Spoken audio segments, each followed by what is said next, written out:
I do with my money? This is probably one of the top questions that we get from new clients or new inquiries online. And it's a great question, but these are typically followed up with questions like, how do I keep more money in my pocket and save on taxes? Will I outlive my money? Am I spending too much? And how do I even know if I'm doing the right things? I'm Kyle Kuyat, a certified financial planner and co-founder here at Defining Wealth. And I'm committed to helping people like you learn about personal finance so you can make more confident financial decisions. In today's video, we're gonna go over how we help clients answer their toughest financial questions. But first, we need to understand the difference between investing and planning. Let's get right on into it. So what is investing and why is it important? We all want our money to work for us, but at the end of the day, there's only so much time for us to actually work ourselves. When your money is making money for you, you're not having to earn that through your output alone. And even if it were possible, we all wouldn't want to work 24 hours a day. Investing done correctly can allow you to fund large purchases, start a business, and ultimately help you live the life that you want. So let's revisit that question. What do I do with my money? And I want to walk through an example. We're going to meet our friends Sally the Saver and Mark in the marketplace. Sally's going to invest in a savings account while Mark is going to invest his money in the S&P 500.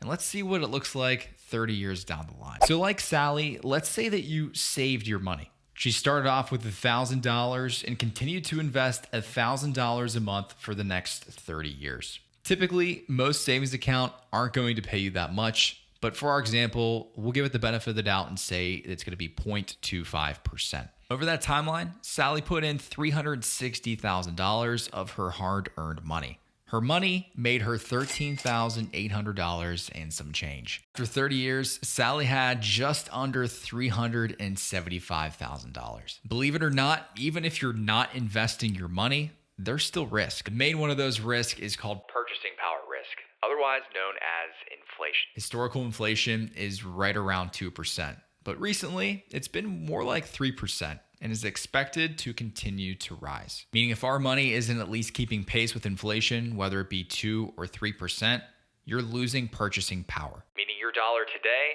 is going to be worth less tomorrow. Of course, if it's earning more, the opposite is true, which is why people invest, like our friend Mark. So instead of putting his money in a savings account, Mark chose to put his money in the S&P 500, which depending on what timeline you look at, has an average return of around 8%. Mark contributed the same as Sally with a $1,000 initial investment and $1,000 a month going in for the next 30 years. Mark's contributions were exactly the same of $360,000, but he made over $1 million off of interest alone by simply choosing a different investment to put his money into. Mark had $1.4 million, which is over $1 million more than what Sally had. And this concept shouldn't be new to many of you. The math doesn't lie. There's a reason why millions and millions of people invest their money. However, there's much more involved in your financial life than investing alone. Think of investing as the engine that's driving you towards your financial goals. While an engine in and of itself is great, there's many other parts that make up your financial planning vehicle, which is your comprehensive financial plan.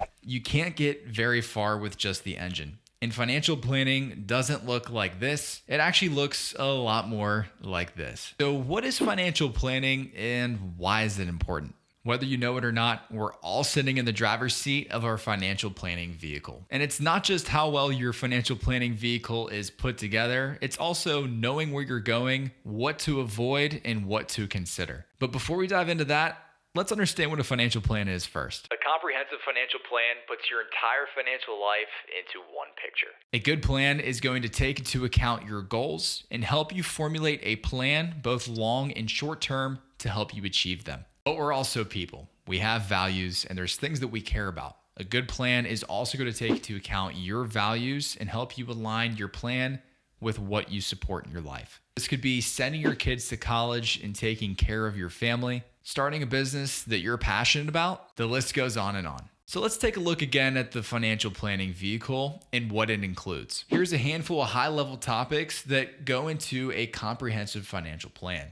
It addresses cash flow planning and budgeting, both your savings and your emergency fund planning, meaning cash that you need access to quickly, debt management strategies, which could include a mortgage, student loans, any debt that you may have, family and education planning, like saving for college, risk management and insurance, business consulting, tax projections and planning, and wealth transfer and estate planning. Now, this is by no means an exhaustive list of what can be involved in financial planning, but hopefully this gives you a good gauge at the differences between investing alone and planning. Ben Franklin said it best: if you fail to plan, then you're planning to fail. Having a plan is better than no plan at all. Next, let's talk about scope. Investing is going to focus on more of the allocation of where you put your capital. For instance, should you buy Tesla stock or the S&P 500? Is real estate included?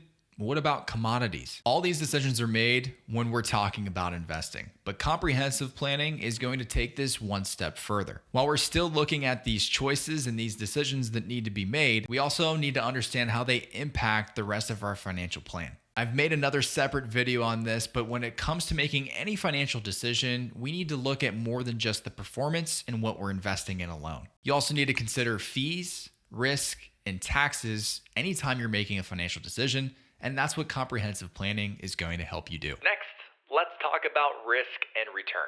As we said before, the investments are the engine in your financial planning vehicle. Some like to go pedal to the metal, while others like to go in the slow lane. This is called your risk tolerance. A huge part of investing is understanding the relationship between risk and return. Simply put, the value of your investments will fluctuate based on market conditions. The more risky an asset is, the more return you should expect as an investor. Of course, that can work both ways. The riskier it is, the more likely you are to lose money as well. Comprehensive planning is also going to take into account risk, but we understand how that risk impacts the rest of your plan. It's not just the risk of what you may or may not be invested in, it's looking at the overall risk that you have when it comes to your financial future. This is when clients are asking us questions like, am I spending too much money, or will I live my money?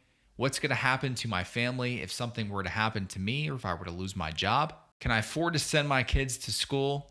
Etc. A lot of these questions can be answered through a comprehensive financial plan. Through proper cash flow planning and emergency fund planning, you can also make sure that you're covered in case of an emergency. And if you get pulled over, you know what happens. The first question they're going to ask you for is your license, registration, and proof of, you got it, insurance. Financial planning is going to look at all of those insurances as well, whether it's your auto insurance, your home insurance, mortgage insurance, or personal liability. A major part of managing risk is to make sure you have things in place in case something were to happen to you. You don't want an accident to obliterate your financial future. So now you understand the difference between planning and investing. So where do you start? Look, if you're like me, I've mentioned this before, and I have no shame. I don't even change my own oil on my car, let alone my brakes, transmission, tires, you name it. But just like with cars and financial planning, some people like to do it themselves, which is totally okay.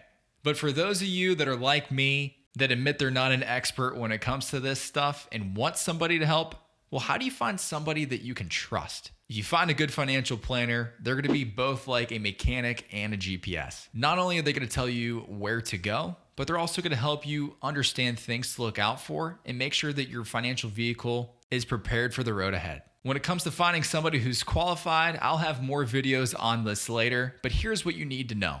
Gold standard in the financial services industry is a certified financial planner. The reason for that is they're a fiduciary, which means that they are required at all times to act in your best interest. If somebody answers that question, what should I put my money in, and leads with a product, well, they're probably not doing planning, or they're just trying to sell you something. Make sure whoever you're talking to is putting planning first. If you want to talk to us, we're always happy to have a conversation. I'm a certified financial planner as well as my co-founder, Jake. So there you have it. Now you understand the difference between investing and planning and where to start. Whether you're following along and able to do it yourself through these videos, or if you want a second opinion, whether it's us or another certified financial professional. If you want to continue to learn more about personal finance, make sure you go ahead and click subscribe.